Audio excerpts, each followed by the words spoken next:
दोस्तों, नवनीत जेएमएच की खबरों को लाइक करें। इसके बाद पहली बार आए चैनल पर सब्सक्राइब करें, साथ ही बेल के आइकन को दबाकर ऑल कर लें ताकि हमारी खबरें पहुंचे सबसे पहले। स्वागत है आप सभी लोगों का। आंगनबाड़ी कर्मियों से जुड़ी हुई एक बड़ी खबर जो है इस वक्त निकल कर आ रही है। दरअसल छत्तीसगढ़ के रायपुर जिले के सभी आंगनबाड़ी केंद्र बने धुआं रहित। मुख्यमंत्री सुपोषण योजना से कुपोषण मुक्त हुए जिले के 4792 बच्चे।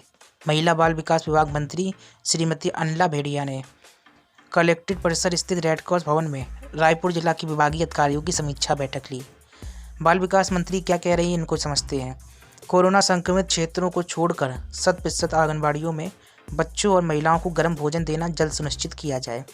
यानी कि बच्चों को जो है गर्म भोजन दिया जाएगा। ये बात जो है बाल विकास मंत्री कर रही हैं, जिससे कि राज्य सरकार का 3 साल में कुपोषण दूर करने का लक्ष्य पूरा हो सके। श्रीमती भेड़िया ने रायपुर जिले में कुपोषण की स्थिति तथा उसे दूर करने के लिए किए जा रहे प्रयास, पूरक पोषण आहार, आंगनबाड़ी कार्यकर्ता एवं सहायिकाओं की स्थापना, विभागीय भवनों की स्थिति, महिला सुरक्षा योजना, मुख्यमंत्री सुपोषण अभियान, बाल संरक्षण योजना तथा विभाग की समस्या मांगों पर भी विचार विमर्श किया। और आपको बता दें, संबंधित अधिकारियों को जो है आवश्यक निर्देश दिए हैं। इस अवसर पर विभाग की सचिव भी मौजूद रहे, अन्य अधिकारी जो है मौजूद रहे। बाल विकास मंत्री ने कहा है कि कुपोषण दूर करना सरकार की प्राथमिकताओं में से एक है। हमें बच्चों एवं महिलाओं के हित में काम करना तथा उन्हें सुरक्षित रखना है। और साथ ही विभागीय अधिकारियों को भी निर्देशित किया गया है कि विभाग की योजनाओं का अधिक से अधिक प्रचार करें।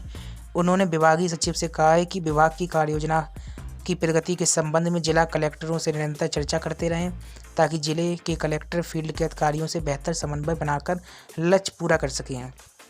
जिला कार्यक्रम अधिकारी और बाल विकास अधिकारियों को पंचायत स्तर पर संपर्क कर योजनाओं की जो है हितग्राहियों तक जानकारी देने के लिए भी निर्देशित किया है। और कहा है कि रेडी टू ईट की गुणवत्ता खराब पाए जाने पर संबंधित स्वयं सहायता समूह को आगे से जो है काम नहीं दिया जाएगा। तो एक बड़ा फैसला है, अगर रेडी टू ईट की गुणवत्ता खराब पाई जाती है तो स्वयं सहायता समूह को काम नहीं दिया जाएगा।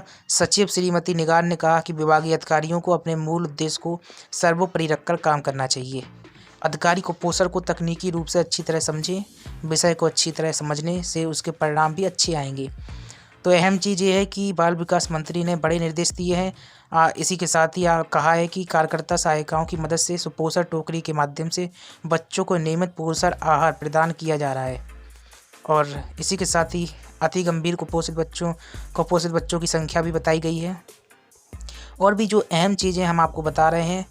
और इसके साथ ही जनपद में मानसिक बीमार महिलाओं के लिए रिम्स में संचालित आश्रय गृह में जो 50 बिस्तर थे, इनको अब 100 बिस्तर किए जाने की मांग जो है रखी गई है। फिलहाल बड़ी खबर जो है रायपुर छत्तीसगढ़ से निकल कर आ रही है। अगली बड़ी खबर आपको बताते हैं। अब एक खबर हम आपको बताने जा रहे हैं उत्तर प्रदेश के सुल्तानपुर से है। दरअसल ये खबर प्रकाशित हुई है 3 माह में एक बार राशन, किसी को दाल किसी को गेहूँ। और ये हकीकत है। दरअसल उत्तर प्रदेश के मुख्यमंत्री योगी आदित्यनाथ ने सूखा राशन वितरण प्रणाली जो है अस्थायी तौर पर शुरू इसलिए की गई ताकि जो है लाभार्थियों को लाभ मिल सके। जो योजना के तहत सामान दिया जाना है वो सामान प्राप्त हो सके। लेकिन सच्चाई चौंकाने वाली है। सच्चाई सबसे बड़ी चौंकाने वाली यही है कि जहां लाभार्थियों को सभी सामान मिलना चाहिए वहां लाभार्थियों को सभी सामान नहीं मिल रहा। ऊपर से 3 माह में एक बार राशन मिल रहा। इसी के साथ ही आधा अधूरा मिल रहा, कहीं वजन कम है। और बहुत सारे जनपद ऐसे भी हैं जहां पर सिर्फ 1 या 2 चीज़ें खाना पूर्ति करके दे दी जा रही।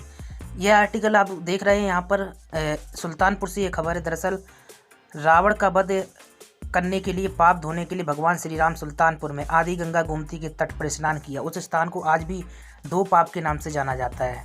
तो ये कहानी एक तरफ से लिखी गई है ताकि समझा जा सके। और दान पाप पुण्य की बात का जिक्र है। नौनिहालों और उनकी माँ में खून की कमी और कुपोषण की स्थिति में सुधार करने की तरफ किसी का ध्यान नहीं जाता। सरकारी मशीनरी के प्रयास भी कागजी साबित हो रहे। पिछले 3 महीने से वही पुराने आंकड़े ऊपर नीचे किए जा रहे हैं। लम्बुआ तहसील के धोपाप गांव के खटकान मोहल्ले में पहुंचने पर पता चला कि पहले पोषाहार कुछ हद तक मिल जाता था, लेकिन पिछले 3 महीने में सिर्फ एक बार राशन बटा है।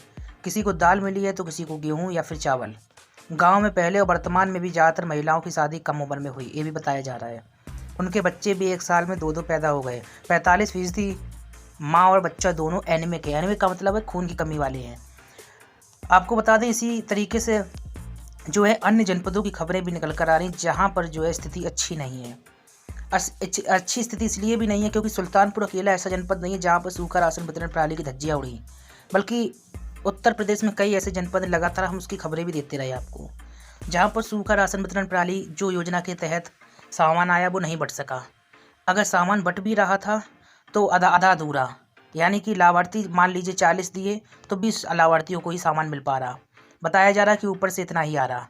अब ऐसे में 20 लाभार्थी नाराज हो गए और ये सच्चाई है। उत्तर प्रदेश में सूखा राशन वितरण प्रणाली जिस तरीके से यहाँ के मुखिया योगी आदित्यनाथ ने सोचा था उस तरीके से सफल साबित नहीं होती दिखाई दी।